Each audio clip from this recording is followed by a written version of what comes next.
గౌరవ ముఖ్యమంత్రి వర్యులు శ్రీ రేవంత్ రెడ్డి గారికి, అలాగే జిల్లా ఇన్ఛార్జ్ మంత్రివర్యులు శ్రీ కోమటిరెడ్డి వెంకటరెడ్డి గారికి, మరో మంత్రివర్యులు ఉత్తమ్ కుమార్ రెడ్డి గారికి, మరో మంత్రివర్యులు తుమ్మల నాగేశ్వరరావు గారికి, మరో మంత్రివర్యులు దుద్దిల్ల శ్రీధర్ బాబు గారికి, మరో మంత్రివర్యులు పొంగులేటి శ్రీనివాసరెడ్డి గారికి, మరో మంత్రివర్యులు కొండా సురేఖ గారికి, మరో మంత్రివర్యులు సీతక్క గారికి, నాతోటి మరో మంత్రివర్యులు పొన్నం ప్రభాకర్ గారికి, నాతోటి శాసనసభ్యులు భద్రాచలం శాసనసభ్యులు తెల్ల వెంకట్రావు గారికి, పాయం వెంకటేశ్వర్ల గారికి, నాగరాజు గారికి, కోరం కనకయ్య గారికి, రాగమయ్య గారికి, ఆదినారాయణ గారికి, పొడెం వీరయ్య గారికి, మరో శాసనసభ్యులు మిత్రులు కోనంనేని సాంబశివరావు గారికి, బలరాం నాయక్ గారికి, అట్లాగే వేం నరేందర్ రెడ్డి గారికి, వేదిక మీద ఉన్నటువంటి ఇతర మిత్రులకి, పెద్దలకి, ముఖ్యంగా ఈనాటి ఈ ప్రభుత్వ కార్యక్రమంలో భాగంగా ఇందిరమ్మ ఇళ్లకు సంబంధించి లబ్ధిదారులుగా ఇక్కడికి వచ్చేసినటువంటి లబ్ధిదారులందరికీ, పాత్రికేయ మిత్రులకి, వివిధ రాజకీయ పార్టీల నాయకులకి అందరికి కూడా ముందుగా నా హృదయపూర్వకమైనటువంటి నమస్కారాలు. నిజంగా ఈ రాష్ట్ర చరిత్రలో ప్రత్యేక రాష్ట్రం ఏర్పడిన తర్వాత సువర్ణాక్షరాలతో పేదవాళ్ళందరూ కూడా రాసుకొని గుర్తుంచుకోలేనటువంటి రోజు ఇది. సాక్షాత్తు భద్రాచలం శ్రీ సీతారామచంద్ర స్వామి వారి సన్నిధిలో ఒక దశాబ్ద కాలం పాటు ఈ రాష్ట్రంలో ఉన్నటువంటి పేద ప్రజలు ఎదురు చూస్తున్నటువంటి ఇళ్ల కార్యక్రమానికి, సొంత ఇంటి కళను సాకారం చేయటం కోసం కాంగ్రెస్ ప్రభుత్వం ఇందిరమ్మ రాజ్యం రాష్ట్ర ముఖ్యమంత్రి రేవంత్ రెడ్డి గారి నాయకత్వంలో రాష్ట్ర మంత్రివర్గం యావత్తు ఈ నిర్ణయం తీసుకొని ఇచ్చిన మాట ప్రకారం, చెప్పిన గ్యారంటీ ప్రకారం ఈరోజు ఇళ్లకు సంబంధించి, ఇందిరమ్మ ఇళ్లకు సంబంధించి అధికారికంగా ఇక్కడ లాంఛనంగా లాంచ్ చేసేటువంటి కార్యక్రమం జరుగుతున్నందుకు నిజంగా చాలా సంతోషిస్తూ ఉన్నాం. అంతేకాదు, ఆనాటి గత ప్రభుత్వాల హయాంలో కట్టినటువంటి ఇళ్లకు సంబంధించి కూడా ఆ ఇంటికి సంబంధించినటువంటి పత్రాలు పొందకుండా దశాబ్ద కాలం ఎదురు చూస్తున్నటువంటి లబ్ధిదారులకు కూడా ఆ పత్రాలు అందించే కార్యక్రమం కూడా ఈరోజు పెద్ద ఎత్తున తీసుకుంటున్నటువంటి సందర్భం. అందుకే మిత్రులారా, రాష్ట్ర వ్యాప్తంగా ఉన్నటువంటి ఇందిరమ్మ ఇళ్ల కోసం ఎదురు చూస్తున్నటువంటి పేద బలహీన వర్గాలందరికీ కూడా ఈరోజు భద్రాచల రామచంద్ర స్వామి సన్నిధి నుంచి ఒక మంచి శుభ కార్యక్రమం జరుగుతూ ఉంది. అందరికీ ఇళ్లు రాబోతున్నాయనేటువంటి ఆనందాన్ని సంతోషకరంగా ఇక్కడ సభా వేదిక నుంచి వ్యక్తపరుస్తూ ఉన్నాం. మనందరికీ తెలిసిందే, గత 10 సంవత్సరాలు పరిపాలన చేసినటువంటి టీఆర్ఎస్ ప్రభుత్వం గతంలో ఉన్నటువంటి ఇందిరమ్మ ఇల్లుకు సంబంధించి ఒక గది ఎక్కడ పనికొస్తుంది, 2 గదులు కావాలి, అల్లుడు వస్తే ఆడబడుకుంటాడు, బిడ్డ వస్తే ఆడబడుకుంటుంది, గోరెనాడ కట్టేయాల, బడనాడ కట్టేయాలని అపహాస్యం చేసి అందరికీ మాటిచ్చి అధికారంలోకి వచ్చి 10 సంవత్సరాలు కూడా ఏ ఒక్క పేదవాడికి ఇల్లు ఇచ్చిన పాపాన పోయినటువంటి ఆ ప్రభుత్వం ఈరోజు మళ్ళీ మాట్లాడటం కోసం ప్రయత్నం చేస్తాం.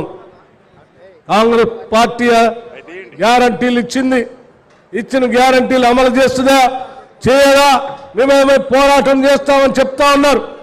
వారందరికీ ఇక్కడి నుంచే సమాధానం చెప్తా ఉన్నాం.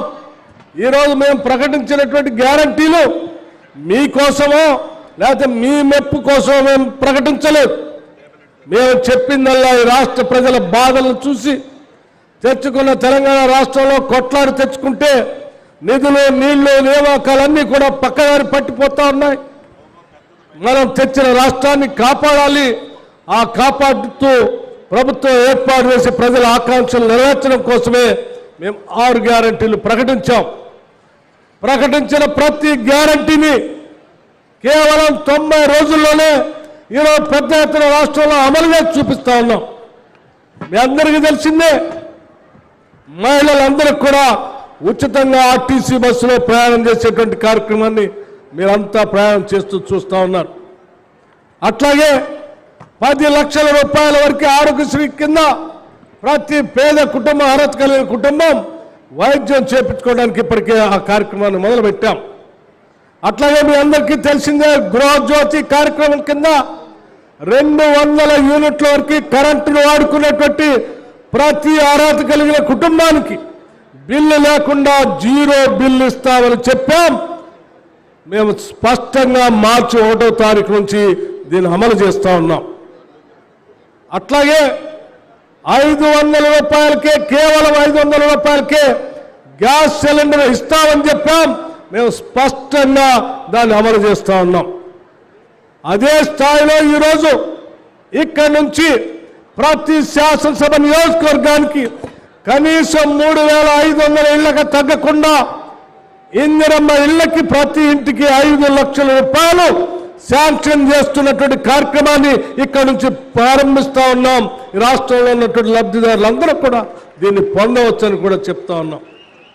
అదే రకంగా ఈ ఇళ్ల లబ్ధిదారుల కార్యక్రమంలో భాగంగా ఎవరైనా గిరిజనులున్నా, దళితులున్నా ఇంకొక 1 లక్ష రూపాయలు యాడ్ చేసి 6 లక్షల రూపాయలు ఇవ్వబోతా ఉన్నామని కూడా ఈ సందర్భంగా మనం చేస్తా ఉన్నాం. మిత్రులారా, ఒక్కసారి ఆలోచన చేయండి. మనం పెట్టుకున్నటువంటి బడ్జెట్లో అది కూడా ఓట్ ఆన్ అకౌంట్ బడ్జెట్ పెట్టుకున్నాం. ఇంకా పూర్తి స్థాయి బడ్జెట్ పెట్టుకోలేదు. చెప్పిన మాటల ప్రకారం నిలబెట్టాలనే ఆలోచనతో మనం ప్రవేశపెట్టినటువంటి ఓట్ ఆన్ అకౌంట్ బడ్జెట్లోనే 7,740 కోట్ల రూపాయలు ఇళ్లు కట్టడానికి బడ్జెట్లో నిధులు కేటాయించి అధికారికంగా ఈరోజు లాంఛనం చేస్తున్నాం. ఇదేదో తూతూ మంత్రంగా ఆషామాషిగా చేస్తున్న కార్యక్రమం కానే కాదు. గత ప్రభుత్వాలు చెప్పినట్టుగా రూపాయి కూడా బడ్జెట్లో కేటాయించకుండా 10 సంవత్సరాలు మేము డబుల్ బెడ్రూమ్ ఇల్లు ఇస్తామని చెప్పి ఆశ పెట్టి ఎవరికి ఇల్లు ఇవ్వనటువంటి ఆ చరిత్ర కేవలం 90 రోజులు కాకుండానే చెప్పిన మాట ప్రకారం బడ్జెట్లో 7,740 కోట్ల రూపాయలు కేటాయించిన మాట తప్పకుండా ప్రతి శాసనసభ నియోజకవర్గానికి 3,500 ఇళ్లని కేటాయిస్తూ అధికారికంగా చేసేటువంటి ప్రభుత్వం ఈ ప్రభుత్వం. ఇందిరమ్మ రాజ్యానికి టీఆర్ఎస్ ప్రభుత్వానికి ఉన్న తేడా ఈ ఒక్కదానితోనే స్పష్టత వస్తూ ఉందని చెప్పి మీ అందరికీ నేను సవినయంగా మనవి చేస్తూ, ఇక్కడ లబ్ధిదారులకి అట్లాగే పేదవాళ్ళందరికీ, ఇల్లు లేనటువంటి వాళ్ళందరికీ ఇల్లు కావాలని కోరుకునేటువంటి అందరికీ విజ్ఞప్తి చేస్తా ఉన్నాను. దయచేసి ఈ ప్రభుత్వాన్ని ఆశీర్వదించండి. దయచేసి ప్రభుత్వానికి కావాల్సిన సహాయ సహకారాలు అందించండి. ఏ పేదవాళ్ళ కోసమైతే కాంగ్రెస్ పార్టీ 6 గ్యారంటీలు ప్రకటించి అనేక రకాలైనటువంటి ఆర్థిక ఇబ్బందులు ఉన్నప్పుడు కూడా ఏ ఒక్కదాన్ని కూడా వదిలిపెట్టకుండా రూపాయి పోగేసి దోబరా ఖర్చులు తగ్గించి చెప్పిన మాట ప్రకారం ప్రతి పైసా ఈ రాష్ట్ర ప్రజల కోసమే ఖర్చు పెడుతున్నటువంటి ఇందిరమ్మ రాజ్యాన్ని ఆశీర్వదించవలసిందిగా మీ అందరినీ నేను విజ్ఞప్తి చేస్తా ఉన్నాను.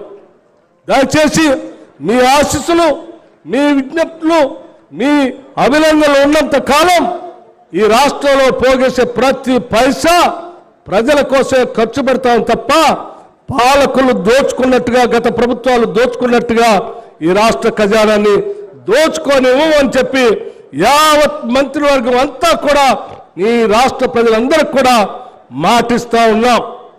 భద్రాచలంలో ఈరోజు ఉదయాన్నే లక్ష్మీ నరసింహస్వామి దేవాలయంలో యాదగిరి గుట్టలో దర్శనం చేసుకొని ఆ దేవుడికి ఇక్కడున్నటువంటి రాముడు వారిని దర్శనం చేసుకొని, అయ్యా ఈ ప్రభుత్వం పేదల కోసం సంకల్పంతో ముందుకు పోతా ఉన్నాం. ఏ ప్రజా సంక్షేమం కోసం అయితే ఇందిరమ్మ రాజ్యం రావాలని కోరుకున్నామో ఆ రావటానికి మీ ఆశీస్సులతో అధికారంలోకి వచ్చాం. వచ్చినటువంటి ఈ ప్రభుత్వం చిత్తశుద్ధితో ప్రజల కోసం పనిచేయడానికి సిద్ధంగా ఉంది. ఈ చేసేటువంటి కార్యక్రమానికి మెండుగా మీ ఆశీస్సులు కావాలని చెప్పి ఆ లక్ష్మీ నరసింహస్వామి వారి ఆశీస్సులు, ఈ భద్రాచల సీతారామచంద్ర స్వామి వారి ఆశీస్సులు తీసుకొని ఈరోజు పేదల కోసం ప్రవేశపెట్టినటువంటి ఇందిరమ్మ ఇళ్ళని మీ ముందు ఈరోజు ఆవిష్కరింప చేస్తా ఉన్నాం. అందుకోసమే చాలా సంతోషంగా కూడా ఉందని చెప్పి మీ అందరికీ నేను సవినయంగా మనవి చేస్తూ, ఇక భద్రాచలానికి సంబంధించినటువంటి అనేక అంశాలు ముఖ్యమంత్రి గారు మాట్లాడేటప్పుడు తప్పనిసరిగా అంశాలన్నీ మీ దృష్టికి తీసుకొని వస్తారు. కానీ గతంలో జరిగినటువంటి కార్యక్రమాలు మాత్రం 1-2 కార్యక్రమాలు మీకు గుర్తు చేయదలుచుకున్నాను. ఎందుకంటే ఈ భద్రాచలం పట్టణానికి కానీ, దేవాలయానికి కానీ, ఈ పరిసర ప్రాంతాల అభివృద్ధికి కానీ ఏ ప్రభుత్వం అయినా 1 రూపాయి ఇచ్చింది అంటే ఆనాటి కాంగ్రెస్ ప్రభుత్వాలే ఇచ్చాయి. భద్రాచలంలో ఐటీడీఏ పెట్టినా, భద్రాచలంలో ఆశ్రమ పాఠశాల పెట్టినా, భద్రాచలంలో డిగ్రీ కళాశాల పెట్టినా, భద్రాచలం పట్టణానికి మంచినీళ్ళు ఇచ్చినా, భద్రాచలం పట్టణానికి గోదావరి మీద బ్రిడ్జి కట్టించినా, లేకపోతే భద్రాచలం పట్టణానికి ఇంకొక బ్రిడ్జి తెచ్చినా, భద్రాచలం పట్టణానికి కరెంట్ ఇచ్చినా, ఆసుపత్రి పెట్టినా, లేకపోతే భద్రాచలం పరిసర ప్రాంతాలు అభివృద్ధి చేసినా, ఏమి చేసినా ఆనాటి కాంగ్రెస్ ప్రభుత్వాలు చేసింది. ఆ తర్వాత 10 సంవత్సరాల కాలంలో ఇక్కడికి వచ్చి అనేక మాటలు చెప్పి ఒకసారి 500 కోట్లు ఇస్తా అన్నాడు, ఇంకోసారి 100 కోట్లు ఇస్తా అన్నాడు, ఇంకోసారి వచ్చి కరకట్ట కట్టిస్తా అన్నాడు, ఇంకోసారి వచ్చి కుర్చీ వేసుకొని నేను ఈ పని చేస్తా అన్నారు. మాటలు చెప్పారు తప్ప భద్రాచల పట్టణానికి ఏమీ చేయలేదు. కానీ మేము చాలా స్పష్టంగా చెప్తా ఉన్నాం. ముఖ్యమంత్రి గారు చెప్తారు, వారు స్పష్టత చాలా స్పష్టంగా ఉన్నారు. భద్రాచల పట్టణానికి కానీ, ఈ పరిసర ప్రాంతాల్లో ఉన్నటువంటి మిగతా నియోజకవర్గాల అభివృద్ధి గురించి కానీ ఏం చేయాలనేటువంటి ఒక యాక్షన్ ప్లాన్ స్పష్టంగా ఉంది. తప్పనిసరిగా ఆ అంశాలన్నీ మీ దృష్టికి తీసుకొని వస్తాం. చెప్పటే కాదు, చేసే ప్రతి కార్యక్రమానికి కూడా మీ అందరూ ఆశీస్సులు ఇవ్వాలని చెప్పి మనస్ఫూర్తిగా కోరుకుంటూ సెలవు తీసుకుంటున్నాను. జై హింద్, జై కాంగ్రెస్.